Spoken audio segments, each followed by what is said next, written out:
Hello. Good morning, dear students. I hope you all are good at home.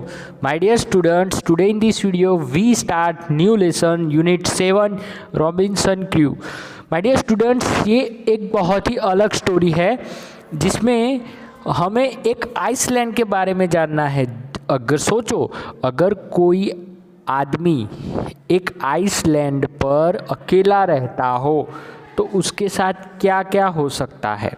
यहाँ पर वही एक सुंदर सी स्टोरी यहाँ पर दी हुई है जो आज हम डिस्कस करने वाले हैं।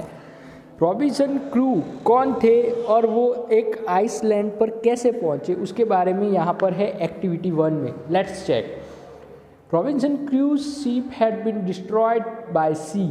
ही lived alone for many years on an island and longed for a company. One day he discovered a footprint on the sand. Let's find out what he did then। यहाँ पर कहा गया है ये रॉबिन्सन क्रू का जहाज destroyed मतलब टूट गया था। तो उनका शिप, उनका जहाज दरिया में टूट गया था, नष्ट हो गया था। He lived alone for many years on an island and longed for a company। तो वो अपनी कंपनी से, अपने साथीदारों से बिछड़ गए और कई सालों तक एक अनजान आइसलैंड पर, आइसलैंड मतलब टापू पर रहे। एक दिन उन्होंने वहाँ पर रेत पर किसी की फुटप्रिंट दिखी। अब क्या हुआ, let's check. One day when I was going towards my boat. वो खुद कह रहे हैं कि जब मैं एक दिन अपनी बोट के पास जा रहा था, I was surprise to see the footprint of a man on the island. मैं सरप्राइज मतलब आश्चर्य में पड़ गया कि मैंने देखा सैंड मतलब रेत पर एक फुटप्रिंट मतलब पगना निशान, पैरों के निशान। मैंने एक पैर के निशान देखे। I stood amazed. मैं तो चौंक गया और वही खड़ा रह गया। आई लिसन्ड। मैंने सुना। I looked around. और यहाँ वहाँ देखा। I could neither here not see anything. पर मुझे कुछ सुनाई नहीं दिया न कुछ दिखाई दिया। I went up higher to look down. मैं ऊंची पहाड़ी पर चढ़ा देखने के लिए। I went up down the shore. और मैं फिर नीचे भी उतरा दरिया किनारे। But it was no good. पर कुछ भी अच्छा नहीं हुआ, मतलब कोई भी दिखाई नहीं दिया। I could find no other footprint but that one. बस मुझे एक ही फुटप्रिंट दिखाई दी, उसके सिवा कुछ भी नहीं था। I went to it again and see if there were any more footprints and to tell if it had been my imagination। मैं वहाँ वापस गया देखने के लिए कि क्या वहाँ दूसरी कोई फुटप्रिंट है या फिर ये मेरी सिर्फ इमेजिनेशन है। मतलब वो अकेले रहते थे तो कुछ भी इमेज कर सकते थे, तो क्या मेरी इमेजिनेशन, काल्पनिकता है कि वहाँ कोई है या फिर सच में वहाँ पर फुटप्रिंट है या और कोई फुटप्रिंट है, ये देखने के लिए मैं वहाँ गया। But was not mistaken. पर ये मेरी भूल नहीं। There was exactly the print of a foot, toes, heels, every part of a foot. हाँ, पर मैंने देखा कि ऐसा कुछ नहीं था। वहाँ पर पैरों के कंप्लीटली सारे निशान थे। उसकी टॉयज थी, उसके हील थे, उसकी उंगलियाँ थी, उसकी एड़ी थी, मतलब पैरों की सारी जो निशानियाँ होती वो वहाँ थी। I could not imagine how it came there. मैं इमेजिन नहीं कर सकता था कि वो वहाँ पर आए कैसे। अब बेचारे टापू पर अकेले रहते हैं, अपने पैरों के निशान के सिवा क्या हो सकता है। फिर भी वो डर गए कि ये पैर के निशान आए तो कहाँ से आए। I stayed a long time thinking. मैं बहुत समय तक वहाँ रहा और सोचता रहा। But become more and more confuse. पर मैं ज़्यादा से ज़्यादा कन्फ्यूज़ हो गया, मूंझवण में पड़ गया, चिंता में पड़ गया। एट लास्ट, अंत में, I return home for very frighten, looking behind me after every 2 or 3 step, mistaking every bush and tree to be a man. मैं वापस घर आया, पर घर आते वक्त भी मैं बहुत डरा हुआ था, फ्राइटेंड, डरा हुआ। लुकिंग बिहाइंड मी, मैं कभी मेरे आगे देखता, कभी पीछे देखता। एवरी 2 or 3 स्टेप, 2-3 स्टेप चलता फिर आगे पीछे देख लेता। Mistaking every bush and tree to be a man. यहाँ तक कि मैं वहाँ पर झाड़ पौधों को भी इंसान समझने लगा था। मतलब कुछ भी मैंने देखा कि कहीं पर कोई इंसान छुपा तो नहीं, मैं यहाँ वहाँ देखता रहता था, यहाँ तक कि मुझे डर भी लग रहा था। When I came to my cave which I called my castle, जब मैं अपने गुफा में आया जिसे मैं खुद का कैस्टल मतलब महल, मैं जिसको खुद का महल मानता था, वहाँ पर मेरी गुफा में आया। I run inside it as if I was being chased, मैं दौड़ के अंदर चला गया जैसे कोई मेरा पीछा कर रहा हो।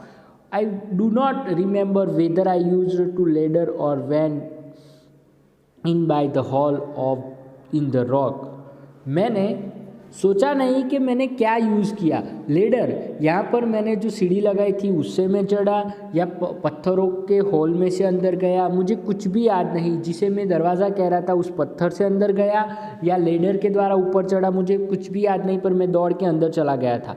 I run for cover faster than any animal could run, मैं इतनी जल्दी दौड़ के अपनी गुफा में गया था कि एक एनिमल अपनी गुफा में दौड़ के भी नहीं जा सकता, उससे भी ज़्यादा फास्टर में अंदर चला गया था। Now page number 54 first paragraph is, कह रहे हैं कि I did not sleep that night, उस रात तो मैं सो ही नहीं पाया।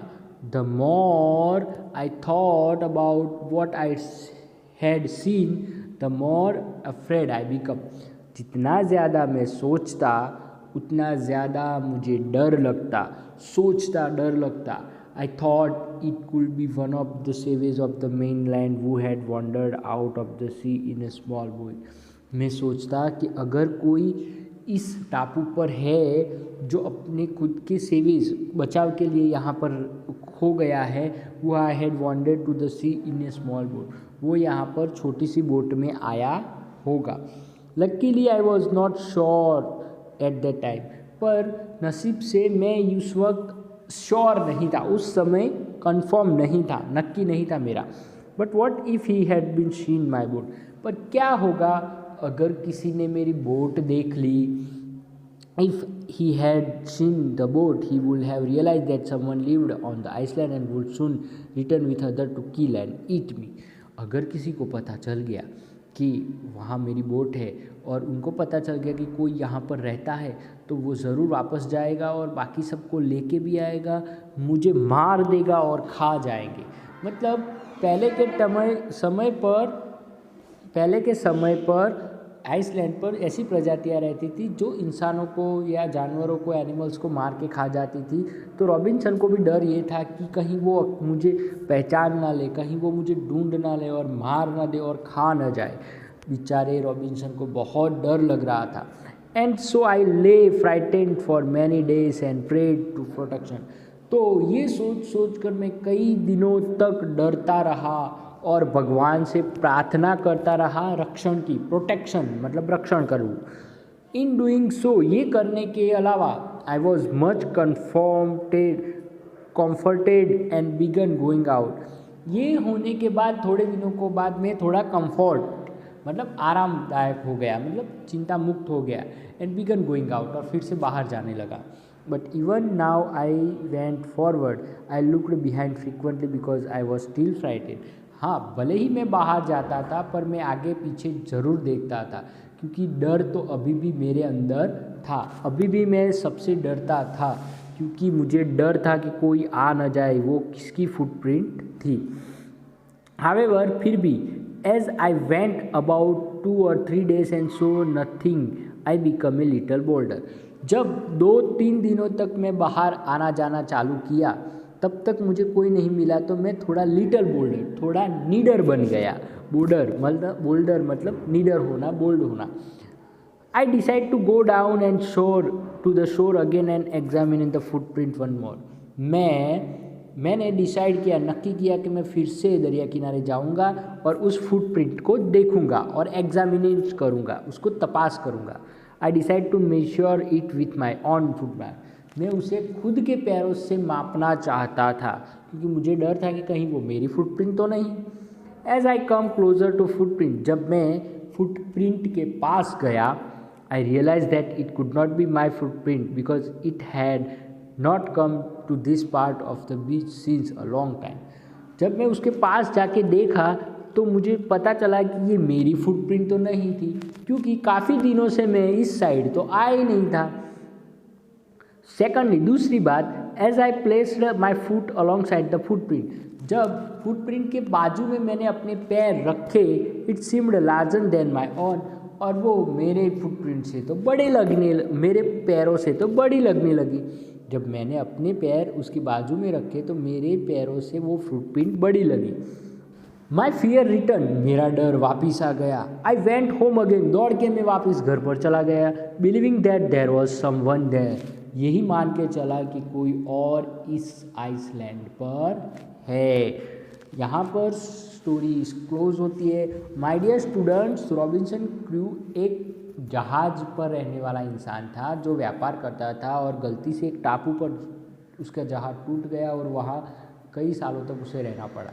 अगर वो अकेला रहता है तो उसे डर नहीं लगता था, पर एक दिन उसने एक फुटप्रिंट, पैरों के निशान देखे, जिससे उसे पता चला कि कोई और भी है। तो उसे डर लगने लगा कि वो इंसान कैसा है, क्या है, मुझे देखेगा तो मार देगा, वो मुझे खा जाएंगे।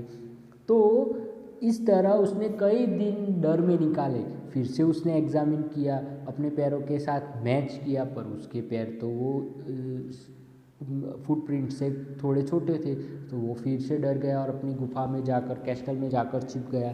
तो उस यहाँ पर रॉबिन्सन क्रू की मानसिकता बताई गई है कि वो कितना डरपोक था। उसे डर लगा था, उसे अनजान डर था। वो जानता नहीं था कि उससे किससे डर लगता है, पर उसके अंदर जो डर था वो अनजान डर था। तो माय डियर स्टूडेंट्स, हमें भी कभी कभी ऐसे हो जाता है कि हम बिना किसी चीज़ के डर जाते हैं, हमारे मन में टेंशन हो जाता है। तो हमें भी ऐसा बिना कोई टेंशन लिए बिना अपना काम करना चाहिए। आप एग्ज़ाम से कितना डरते हो, एग्ज़ाम में क्या होगा, कैसे लिखेंगे, कितने मार्क्स आएंगे, कल स्कूल में क्या होगा, लेसन नहीं किया तो क्या होगा, ये नहीं किया तो क्या होगा। तो ऐसे डर से डरना नहीं चाहिए, पर उनका सामना करना चाहिए। अगर हम लीडर बनेंगे, बोल्ड बनेंगे, ऊपर वाले पर भरोसा रखेंगे, तो आने वाले कल में आपके साथ सब कुछ अच्छा होगा। पर आप किसी एक चीज़ से डरोगे तो आपको आपकी लाइफ में सिर्फ डर के सिवा कुछ नहीं मिलेगा। तो हमें लीडर बनना चाहिए। यहाँ पर इस स्टोरी से हमें ये पता चलता है कि हमें एक छोटी सी चीज़ से अनुमान लगाकर डरना नहीं चाहिए। जब तक किसी का सामना ना हो, भले ही कोई भी चीज़ हो, उसके बिना हमें डरना नहीं चाहिए। माय डियर स्टूडेंट, कीवर्ड्स आपको टेक्स्ट बुक, नोटबुक में लिखने हैं। Thank you.